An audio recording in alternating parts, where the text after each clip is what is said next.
नमस्कार, आप देख रहे हैं खबर चालीसा। आपसे मुखातिब मैं हूं दीपक यादव।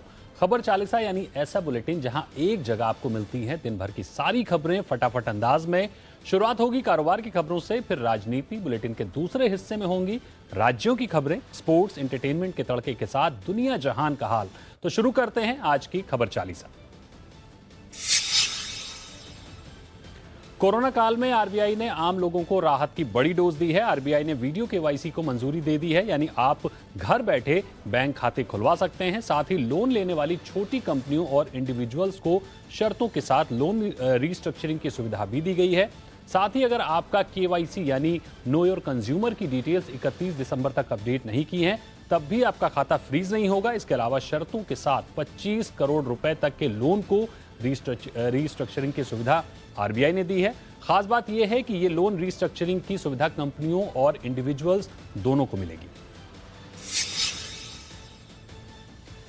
कोरोना काल में आरबीआई ने लड़खड़ाते हेल्थ इंफ्रास्ट्रक्चर को भी सहारा देने का काम किया है। कोरोना काल में हेल्थ इमरजेंसी को देखते हुए आरबीआई ने 50,000 करोड़ रुपए के फंड का ऐलान किया है। इसके लिए बैंक कोविड लोन बुक बनाएंगे। इसके तहत bank, vaccine manufacturer, importer, oxygen supplier, Covid की दवाई बनाने वाली कंपनियां, अस्पतालों, पैथोलॉजी लैब को लोन देंगे। यह सुविधा 31 मार्च 2022 तक रहेगी।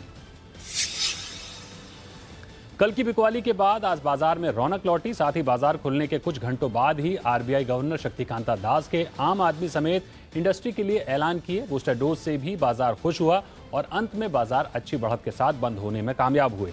निफ्टी 121 अंक की मजबूती के साथ 14,618 के स्तर पर बंद हुआ, तो सेंसेक्स 424 अंक की बढ़त के साथ 48,677 के स्तर पर बंद हुआ।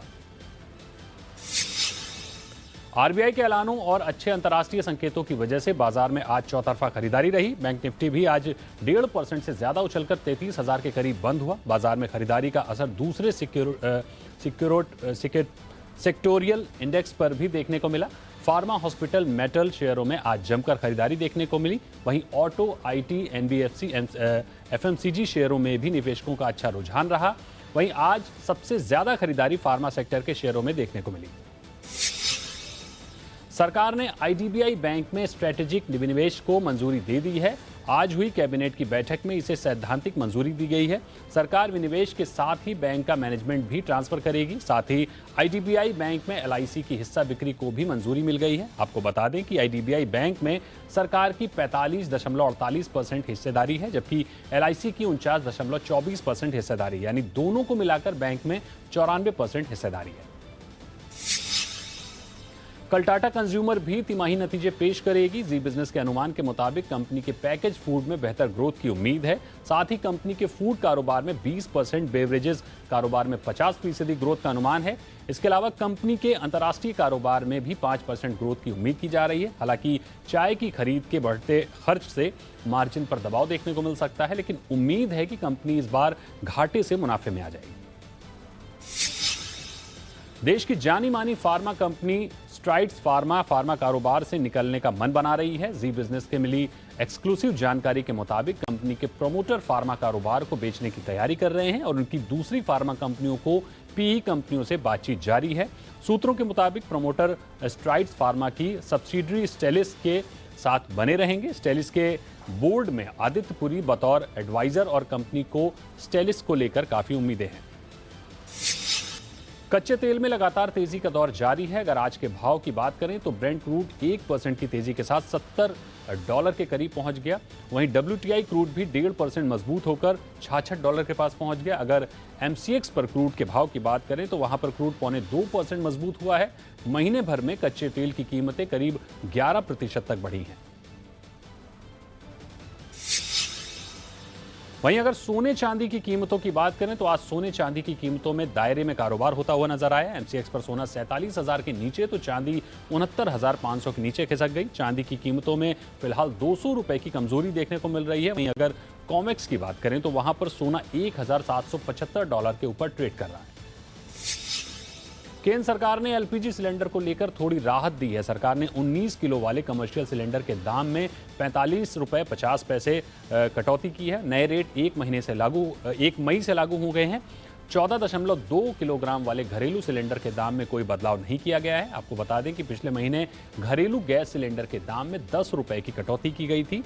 19 किलोग्राम वाले कमर्शियल गैस सिलेंडर 45.50 रुपए सस्ता होकर 1595 रुपए 50 पैसे का हो जाएगा। उसी तरह मुंबई का रेट अब 1545 रुपए प्रति सिलेंडर हो गया है। दिल्ली में ऑक्सीजन सप्लाई की देखरेख कर रहे केंद्रीय अफसरों के खिलाफ दिल्ली हाईकोर्ट ने अवमानना नोटिस पर सुप्रीम कोर्ट ने रोक लगा दी है।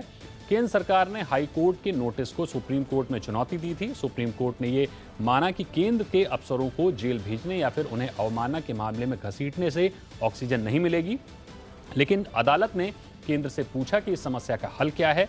सुप्रीम कोर्ट ने केंद्र से कहा कि मुंबई मॉडल से सीखकर दिल्ली को पूरी ऑक्सीजन देने की कोशिश कीजिए।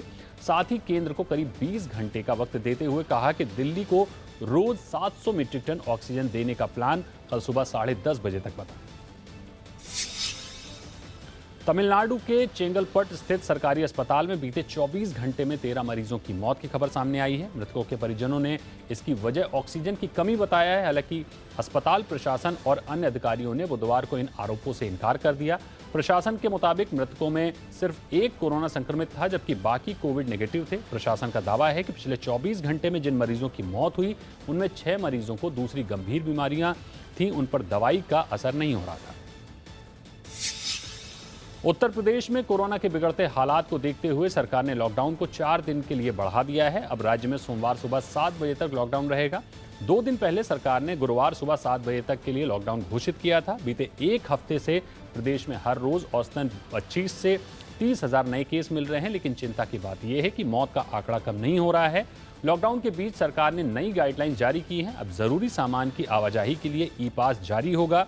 इन सामानों की सप्लाई करने वाली संस्थाओं को भी पास लेना होगा। यूपी की राजधानी लखनऊ में ऑक्सीजन सिलेंडर रिफिल करने के दौरान बड़ा हादसा हो गया। रिफिलिंग के दौरान सिलेंडर फटने से मौके पर मौजूद 2 लोगों की मौत हो गई, जबकि कई लोग घायल हो गए। हादसा चिनहट के केटी ऑक्सीजन प्लांट में हुआ। पुलिस के मुताबिक ये हादसा रिफिलिंग के दौरान गैस लीकेज की वजह से हुआ। धमाका इतना तेज था कि प्लांट के ऊपर पड़ा शेड उड़ गया। मृतकों में एक प्लांट का कर्मचारी और दूसरा रिफिलिंग के लिए आया व्यक्ति शामिल है। पुलिस कमिश्नर ने हादसे की जांच के आदेश दिए हैं।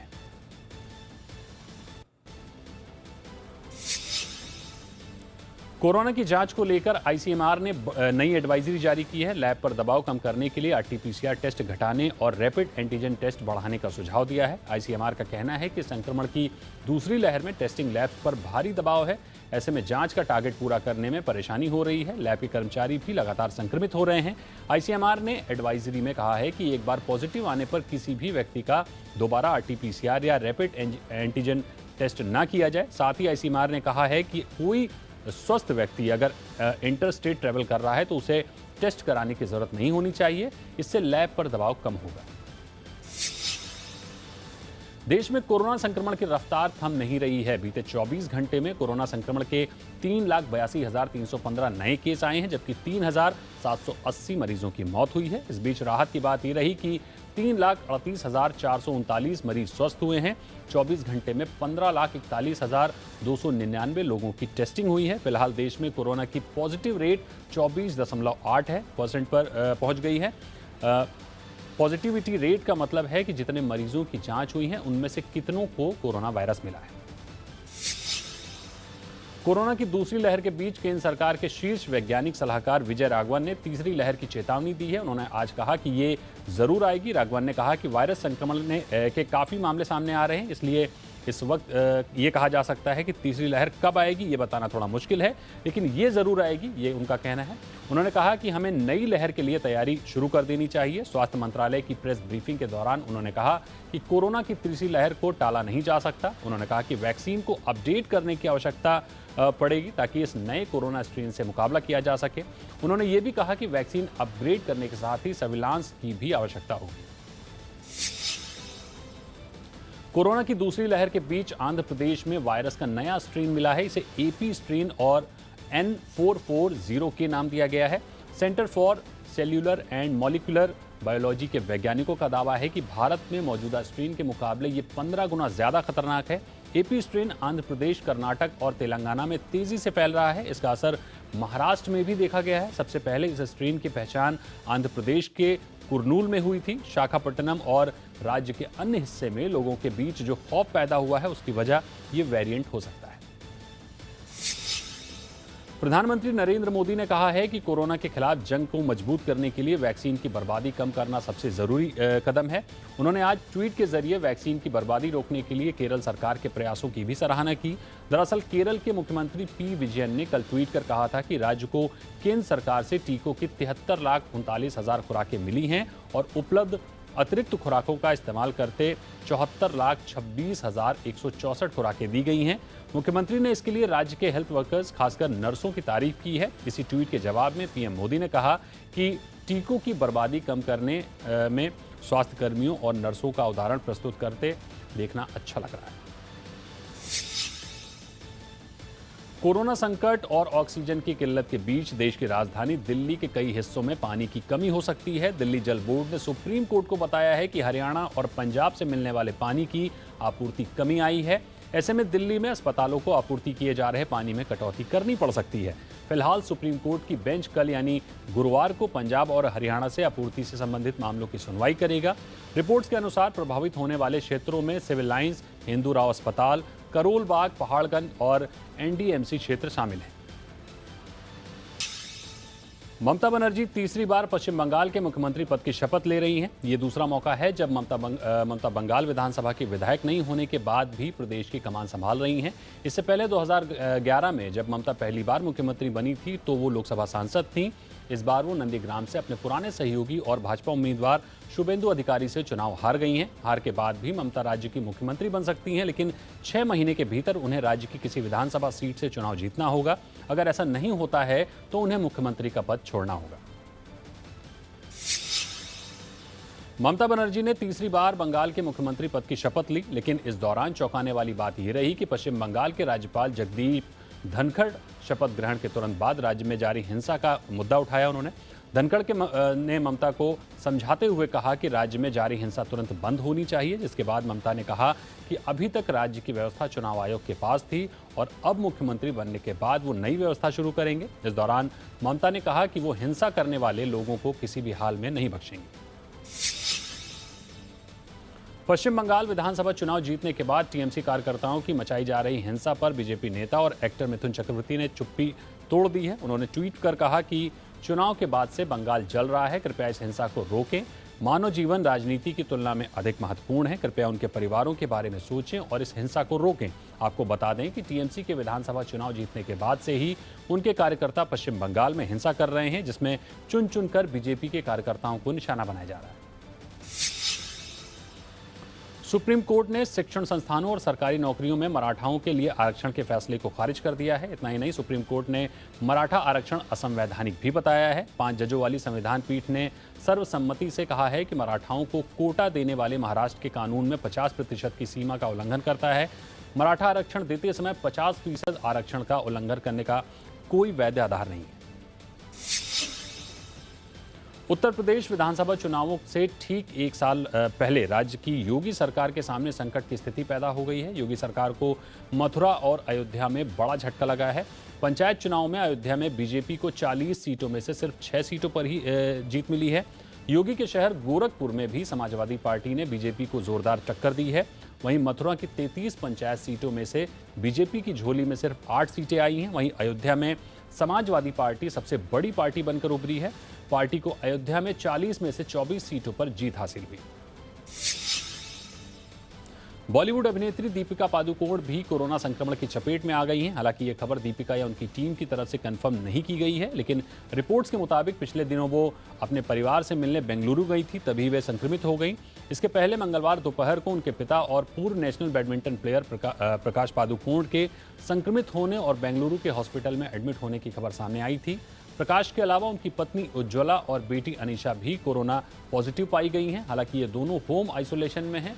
रिपोर्ट्स के मुताबिक प्रकाश की हालत ठीक है और उन्हें इस हफ्ते के आखिर तक डिस्चार्ज कर दिया जाएगा। सलमान खान इन दिनों अपनी फिल्म राधे को लेकर तो चर्चा में हैं ही, इसके अलावा भी कई वजह से सोशल मीडिया पर छाए हुए हैं। बीते दिनों सलमान ने मुंबई के फ्रंटलाइन वर्कर्स के लिए फूड पैकेट्स का इंतजाम कराया था। वहीं सलमान एक बार फिर मदद के लिए आगे आए हैं। इस बार सलमान ने 18 साल के लड़के के पढ़ाई में मदद करने का फैसला लिया है। बता दें कि कर्नाटक के इस बच्चे के पिता का कोरोना के चलते निधन हो गया था। इसकी जानकारी युवा नेता राहुल एस कनाल ने अपने ट्वीट के माध्यम से दी थी। सलमान 18 साल के साइंस स्टूडेंट की आर्थिक मदद कर रहे हैं और उसकी सभी ज़रूरतों को पूरा भी करने की उन्होंने बात कही है। सोनू सूद ने अपनी टीम के साथ मिलकर बेंगलुरु में फंसे करीब 22 कोरोना मरीजों की मदद की है। मंगलवार की आधी रात को बेंगलुरु के ARK अस्पताल ने सोनू सूद से मदद की गुहार लगाई थी। अस्पताल ने बताया कि उनके पास ऑक्सीजन सिलेंडर खत्म हो गए हैं, जिसके चलते मरीजों की हालत गंभीर बनी हुई है। इसके बाद सोनू सूद अपनी पूरी टीम के साथ ऑक्सीजन आपूर्ति के काम में जुटे और कुछ ही घंटों में 15 ऑक्सीजन सिलेंडर का इंतजाम हो गया। सोनू सूद के इस काम की हर तरफ तारीफ हो रही है। यश चोपड़ा फाउंडेशन ने सिनेमा और टीवी इंडस्ट्री के तकरीबन 30,000 वर्कर्स की वैक्सीन का पूरा खर्च वहन करने की तैयारी कर ली है। फाउंडेशन ने महाराष्ट्र के मुख्यमंत्री उद्धव ठाकरे को भेजे एक पत्र में लिखा है कि या तो उन्हें वैक्सीन खरीदने की अनुमति दे दी जाए या तो वैक्सीन अलॉट कर दी जाए। फाउंडेशन ने कहा है कि वे Federation of Western India Cine Employees Association के जरिए वैक्सीन का पूरा जिम्मा लेना चाहते हैं। वैक्सीन के ट्रांसपोर्टेशन से लेकर सारा लॉजिस्टिक्स का खर्च भी भरने के लिए तैयार है। पॉपुलर सिंगर लकी अली को लेकर सोशल मीडिया पर खबरें वायरल हो रही हैं कि उनका कोरोना से निधन हो गया। इस बीच नफीसा अली सोढ़ी ने एक पोस्ट शेयर कर लकी अली के निधन की खबरों को फेक बताया। साथ ही उन्होंने ये भी बताया कि लकी अली पूरी तरह से ठीक हैं और वे अपनी फैमिली के साथ बेंगलुरु स्थित अपने फार्म हाउस पर मौजूद हैं। लकी अली के निधन की अफवाह सामने आने के बाद से ही उनके फैंस ने सोशल मीडिया पर श्रद्धांजलि देना शुरू कर दिया। लंबे समय से लकी अली भले ही सुर्खियों से दूर हों, लेकिन उनके गाने अभी भी सोशल मीडिया पर वायरल होते रहते हैं। अमित मिश्रा, वरुण चक्रवर्ती, रिद्धिमान साहा, माइकल हसी, लक्ष्मीपति बालाजी जैसे कई खिलाड़ी और कोच के कोरोना संक्रमित हो जाने के कारण IPL 2021 को स्थगित कर दिया गया है। इसके साथ ही अक्टूबर-नवंबर में भारत में होने वाली T20 वर्ल्ड कप भी खतरे में आ गया है। माना जा रहा है कि BCCI इन दोनों टूर्नामेंट्स को सितंबर से लेकर नवंबर तक UAE में आयोजित कराने की कोशिश में लगा है। वर्ल्ड कप का आयोजन भारत की जगह अगर UAE में होता है तो इसकी घोषणा अगले कुछ दिनों में हो सकती है। ऐसे में दुनिया भर की तमाम टीमों के खिलाड़ियों का अक्टूबर में UAE आना तय हो जाएगा। IPL 2021 के बायो बबल में कोरोना की वजह से खत्म नहीं हुई। बोर्ड के सामने अब सबसे बड़ी चुनौती है विदेशी खिलाड़ियों को सही सलामत उनके वतन पहुंचाना। इसके लिए बोर्ड ने तैयारियां शुरू कर दी हैं। सूत्रों की माने तो इंग्लैंड और ऑस्ट्रेलिया जैसे देशों के खिलाड़ियों को मालदीव के रास्ते उन्हें उनके घर पहुंचाया जा सकता है। लीग में 40 ऑस्ट्रेलियाई खिलाड़ी और पूर्व खिलाड़ी भाग ले रहे हैं, जिसमें 14 क्रिकेटरों के अलावा सपोर्ट स्टाफ, कोच और कमेंटेटर शामिल हैं। IPL 2021 को अनिश्चितकाल के लिए स्थगित किया जा चुका है। कुछ टीमों के खिलाड़ी अभी होटल में क्वारंटीन पीरियड पूरा करेंगे, तो कुछ टीमों के खिलाड़ी अपने अपने घर के लिए रवाना हो चुके हैं। राजस्थान रॉयल्स टीम के सभी खिलाड़ियों ने घर जाने की तैयारी शुरू कर दी है और उन्होंने एक वीडियो के जरिए अपने फैंस को मैसेज दिया है। साथ ही BCCI द्वारा लिए गए इस बड़े फैसले पर अपनी अपनी राय रखी है। राजस्थान रॉयल्स ने ये वीडियो सोशल मीडिया पर फेयरवेल के रूप में डाला, जिसमें सभी दिग्गज खिलाड़ी महत्वपूर्ण संदेश देते हुए नजर आए। रॉयल चैलेंजर्स बेंगलोर के विराट कोहली अपने परिवार के साथ सुरक्षित घर पहुंच गए हैं। विराट कोहली की पत्नी अनुष्का शर्मा और बच्ची वामिका के साथ अहमदाबाद में बायो बबल में थे। बेंगलोर की टीम में कोई भी खिलाड़ी कोरोना वायरस की चपेट में नहीं आया था, इसलिए सभी खिलाड़ियों ने तुरंत घर जाने का फैसला कर लिया। विराट कोहली के घर पहुंचने के फोटो इंस्टाग्राम पर वायरल हो रहे हैं। रॉयल चैलेंजर्स बेंगलोर के लिए यह सीजन अभी तक सबसे बेहतरीन जा रहा था। टीम ने पहले 7 मुकाबलों में से 5 में जीत हासिल की थी, तो केवल 2 में उन्हें हार झेलनी पड़ी। इंडियन प्रीमियर लीग कोरोना के कारण टलने के बाद अब पाकिस्तान क्रिकेट लीग के बाकी के मैच फ्रेंचाइजी UAE में कराने की मांग कर रही है। PSL की सभी टीम ने पाकिस्तान में कोरोना के बढ़ते मामलों को देखते हुए पाकिस्तान क्रिकेट बोर्ड को पत्र लिखकर लीग को UAE में शिफ्ट करने की मांग की है। 1 जून से होने वाले लीग के लिए खिलाड़ियों को 23 मई तक कराची में एकत्रित होना होगा और उन्हें कोरोना प्रोटोकॉल के तहत 7 दिन तक क्वारंटीन रहना होगा। वहीं 2 से 14 जून तक लीग के मैच खेले जाएंगे, जबकि 16 और 18 जून को प्लेऑफ के मैच खेले जाने हैं। भारत और ब्राजील समेत दुनिया के कई देशों को अमेरिका की तरफ से 10% वैक्सीन 4 जुलाई तक पहुंचा दी जाएगी। ये जानकारी अमेरिका के राष्ट्रपति जो बाइडेन ने दी। साथ ही उन्होंने कहा कि हम किन देशों को वैक्सीन भेजेंगे इस पर फैसला नहीं लिया है। इसके अलावा उन्होंने बताया हम ब्राजील और भारत की काफ़ी मदद कर रहे हैं। प्रधानमंत्री नरेंद्र मोदी से बात की उन्होंने। भारत को जिस चीज़ की ज़रूरत है वो कच्चा माल है जिससे वैक्सीन का उत्पादन हो सके। हम ऑक्सीजन भी भेज रहे हैं, हम भारत के लिए बहुत कुछ कर रहे हैं, यह कहना जो बाइडेन का। अमेरिका के पूर्व राष्ट्रपति डोनाल्ड ट्रंप ने बुधवार को अपना नया कम्युनिकेशन प्लेटफॉर्म लॉन्च किया। इसका नाम उन्होंने from the desk of Donald J Trump रखा है। ये उनकी वेबसाइट का ही सबसेक्शन है। ट्रंप के प्रवक्ता जेसन मिलर ने इसकी जानकारी सोशल मीडिया पर दी। दरअसल 6 जनवरी को कैपिटोल हिंसा के समर्थन में पोस्ट करने पर ट्रंप को फेसबुक, ट्विटर समेत सोशल मीडिया प्लेटफॉर्म पर बैन कर दिया गया। ये कम्युनिकेशन प्लेटफॉर्म फेसबुक, ट्विटर और अन्य सोशल मीडिया प्लेटफॉर्म से बैन होने के बाद लाया गया। ऑस्ट्रेलिया सरकार कोविड को लेकर बनाए अपने ही एक कानून को लेकर घिरती हुई नजर आ रही है। भारत में कोरोना की सुनामी के बाद दूसरे देशों की तरह ऑस्ट्रेलिया ने भी अपनी सीमाएं भारत के लिए बंद कर दी। यहां तक कि सब ठीक था, लेकिन 30 अप्रैल को सरकार ने 2015 के बायो सिक्योरिटी एक्ट के तहत कानून बना दिया कि अगर भारत में फिलहाल रह रहे किसी भी ऑस्ट्रेलियाई नागरिक या रेजिडेंट ने ऑस्ट्रेलिया में दूसरे देशों के रास्ते घुसने की कोशिश की तो उसे 5 साल की सजा या 66,000 ऑस्ट्रेलियन डॉलर यानी करीब 37.5 लाख रुपए का जुर्माना भरना होगा। अब ऑस्ट्रेलिया मेडिकल एसोसिएशन ने प्रधानमंत्री स्कॉट मॉरिसन से इस कानून पर ऐतराज जताया। दुनिया में कोरोना के मामले लगातार बढ़ रहे हैं। बीते दिन दुनिया में कोरोना के 7,75,000 नए संक्रमितों की पहचान हुई। इस दौरान 13,648 लोगों की जान गई। सबसे ज्यादा मौतें भारत और ब्राजील में रिकॉर्ड की गई। भारत में 3,786 और ब्राजील में 3,025 लोगों ने कोरोना की वजह से दम तोड़ दिया। दोनों देशों में बीते दिन हुई मौतों को जोड़ दें तो बीते दिन दुनिया की करीब 50% मौतें यहीं पर हुई। उधर ब्राजील में नए केस 2 दिन की राहत के बाद फिर से बढ़ने लगे हैं। कैलिफोर्निया, एप्पल और गूगल दुनिया की 2 सबसे बड़ी टेक कंपनियां अपने ऐप स्टोर पर चलने वाले एप्लीकेशन से 30% तक कमीशन वसूल सकती हैं। इस कमीशन रेट को लेकर दुनिया की अधिकांश ऐप कंपनियां परेशान हैं, लेकिन इन कंपनियों के एकाधिकार के चलते कोई आवाज़ बुलंद नहीं कर पाया। एप्पल और गूगल के इस एकाधिकार को गेमिंग कंपनी एपिक ने अदालत में चुनौती दी है।